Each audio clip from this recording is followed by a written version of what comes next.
இந்த buyers and strength இது sellers or equal. அவங்க ஸ்ட்ரென்த்து வந்து ஈக்குவலாக இருக்குது, அவங்க ஃபைட்டிங் இருக்குது ஆனால் ஈக்குவலாக இருக்குது அப்படிங்கிற மாதிரி தான் புரிஞ்சுக்கணும். அப்போ தான் அந்த ஸ்டாக்கில் பெருசாக மூவ்மெண்ட்டே இருக்காது. எப்போ அவங்க 2 பேரும் ஈக்குவலாக இருக்குது.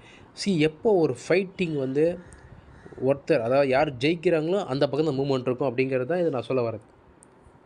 எப்போவுமே ஈக்குவலாக இருப்பாங்க ஒரு இடத்துல, ஃபைட்டிங் நடந்துகிட்டே இருக்கும், மேலேயும் கீழே போயிட்டு வரும்.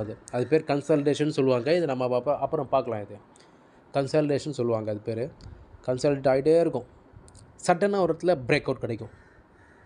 அந்த இடத்துல வந்து பிரேக் அவுட் கிடைக்கும்போது இப்போ அந்த ஓப்பன் ட்ரெஸ்ட் கம்பேர் பண்ணும்போது அது என்ன மாதிரி பிரேக் அவுட்டு, மார்க்கெட் ஃபால் ஆகுதா இல்லை மேலே போகுதா அப்படிங்கிறத நம்ம தெரிஞ்சுக்கிறோம். சரி, இது ஒரு சைடு.